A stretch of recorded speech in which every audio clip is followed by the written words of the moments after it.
And I want to thank everyone who really helped me making this movie. The caterer, Frank, he made really good donuts, and when days came where I was like, I can't do this movie, Frank was like, yo man, I got you this donuts, man. Anyway, just practicing for my Oscar speech hopefully within the next decade. Anyway, Matthew Robinson back again, and I'm here to talk about the 83rd Academy Awards, which at the time of this video happened last night. Now, I have watched the Oscars religiously since I was about 10 years old. So this is an annual event for me. It's basically a national holiday, and not like Flag Day. I mean a holiday you get off of school from, like Thanksgiving. If the Oscars were on a Monday, I would totally cut school for it. Anyway, Oscars were last night, and people were talking about it. There's been a lot of stuff. Apparently, it did not get as high of ratings as it did last year. Early predictions are saying. And I think that was partly because most of the movies everyone was talking about, The King's Speech and Social Network and everything, were not movies that everyone had seen. But this was still a lot better than usual, in my opinion, of movies nominated that got awards. Though there were some very notable snubs. I'm not going to get into that. Tron Legacy. What? Should have been nominated for visual effects and for best musical score. I'll get to musical score later. I have a big thing about that.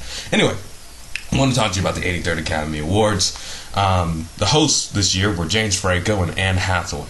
Now, I like both James Franco and Anne Hathaway. Nothing wrong with them, but I think the Oscars really need to abandon this co-host format.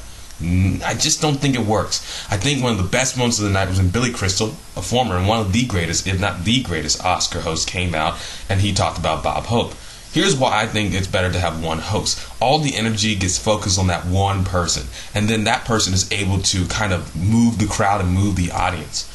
You know, it just doesn't, right? You have two hosts, you have to divide the attention, divide the jokes between two people, and it's just not as good. Even last year when they had two great comedians in Alec Baldwin and Steve Martin, it just didn't flow as nicely. And I think this year when you had Anne Hathaway, who I think if she had done it on her own would have been just fine, and James Franco, it was just not the right mix.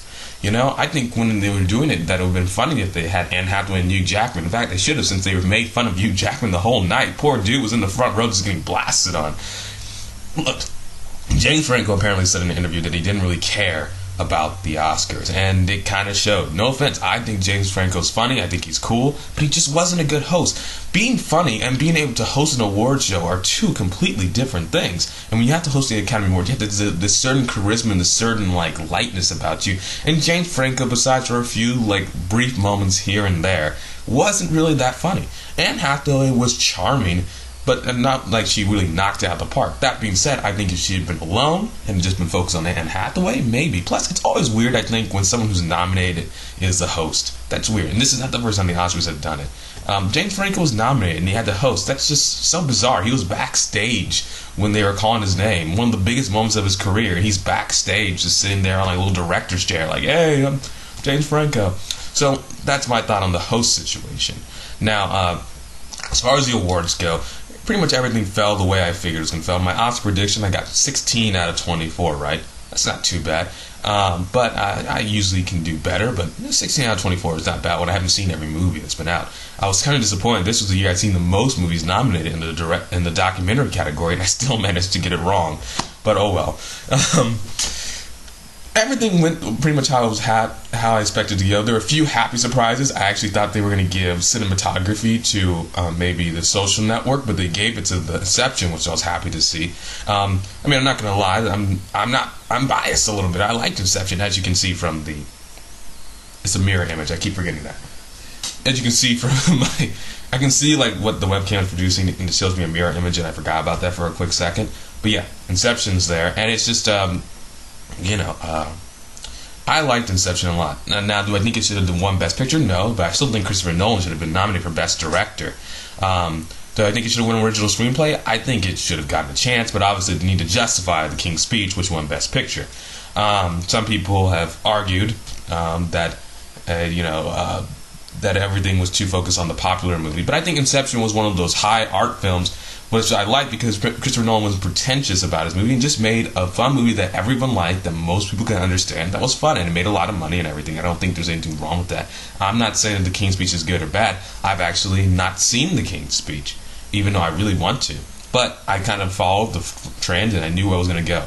The Social Network, even though I saw that in theaters, I knew that The Social Network was not going to win Best Picture. For me, and maybe I'm wrong with this, but for me, the moment that The Social Network lost its chance to win Best Picture is when it won the Golden Globe for Best Picture.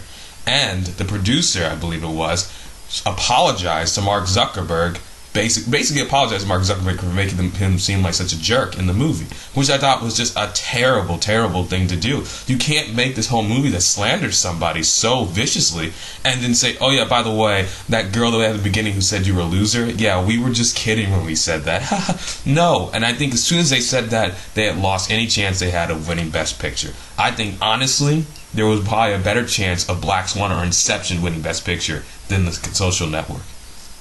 Also, let's go to Best Original Score. I think this is one of the biggest upsets of the night. Even though my Oscar predictions had The Social Network just because I knew the Academy was going to, I was hoping I'd be wrong, like I usually am with predictions, and that they would give it to Inception.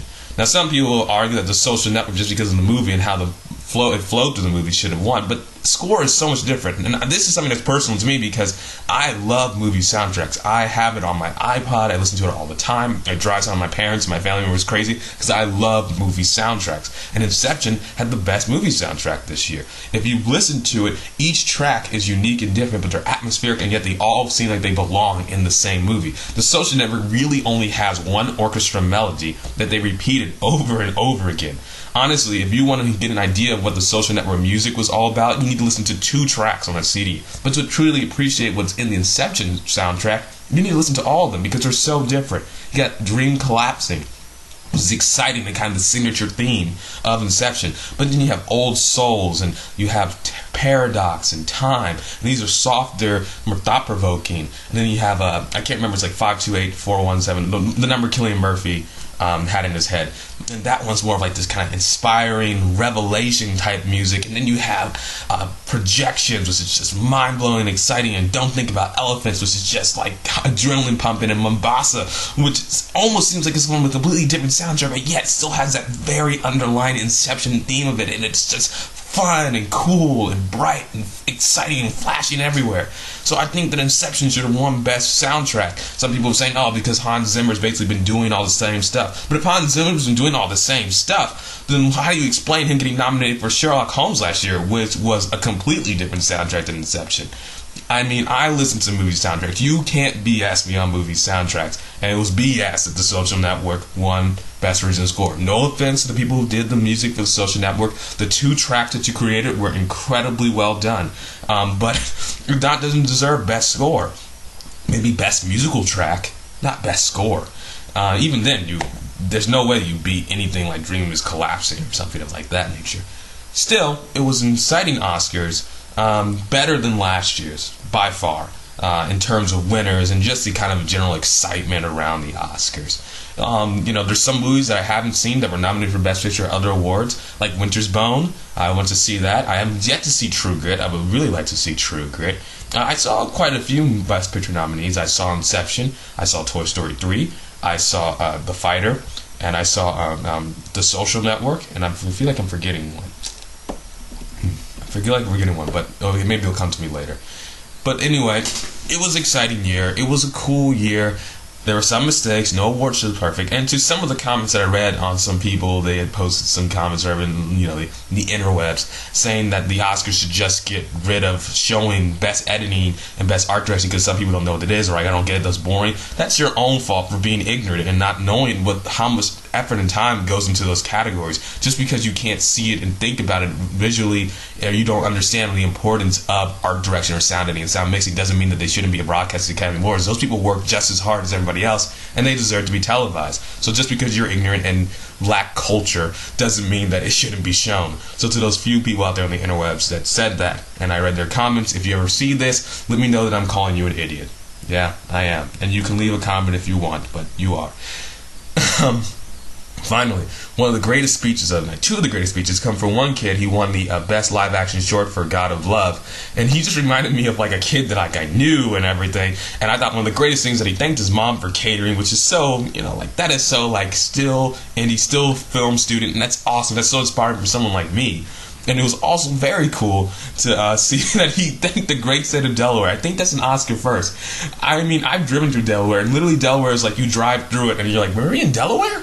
Oh, we were? Okay.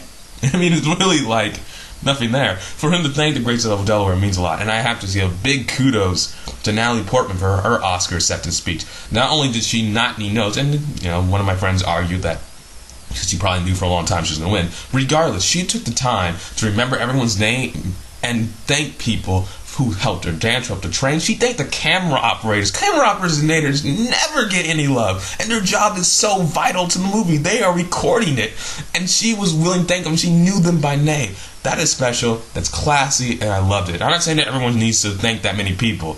I mean, I will be honest. We don't want to hear every single person that everyone wants to thank. Some people ask, why would you ever thank your wife for your Oscar or your husband?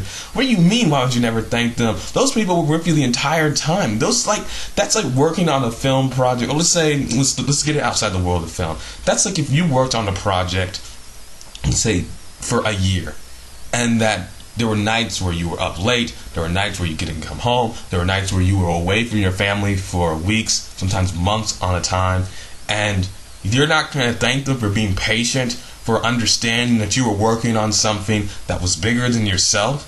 I think that if you don't thank your family, then you've done them a disservice. I'm going to say a disservice because that sounds like that's more right. So, I think that the 33rd Academy Awards were good. Not as good as Academy Awards the years past. I think they need to bring back a host. I would love to see Billy Crystal host again, Chris Rock host again, Jon Stewart host again, though I think they're trying to move away from Jon Stewart because even though he's funny, he doesn't really seem to bring in the big viewers. Maybe they should go for someone like Conan to host. I would love to see Dave Chappelle host the Oscars. I think that would be like the most watched Oscars of all time because everyone would be like, oh my gosh, Dave Chappelle's actually going to host it. Whoopi Goldberg was a good host as well. There are a lot of people they could bring in to host. But at the end of the day, it was an exciting year. I had fun watching it. There are a lot of movies I want to see now that I didn't get to see, and I'm going to try to check them out. Also, guys, I've had a lot of people who said they want to request me to see movie reviews. I can't always post a video for a movie review, but I do have my blog, rfmp.wordpress.com. And so if you want me to make a review, send it to me, and I'll either try to make it into a video review, but more likely it will be an article review. If it's a newer movie, I'll leave a video review. I am about to make a video review for Eye number 4, so stay tuned for that one. That's really all I have to say. I would love to know what you guys thought about the 83rd Academy Awards. Who do you thought should have won? Any upsets? How did you do in your Oscar pool? Who do you think was snubbed, or who do you think could have been nominated? Maybe we forgot. Favorite Oscar speech? Leave any of that. How did you think James and Anne Hathaway did? I am not the definitive voice on what makes Oscars good. I really want to know what everyone else thinks. Some people saw different things. There are some people who love James Franco and Anne Hathaway hosting the Oscars. I thought it was only okay. There are some people who thought it was a complete disaster. So please, my opinion is not the final one. Leave your comments below. Love to hear from you.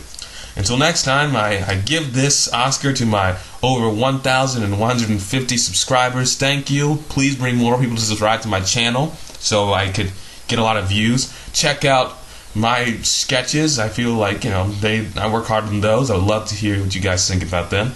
Until next time, remember to rate, comment, subscribe, and please remember, it's all in the hair.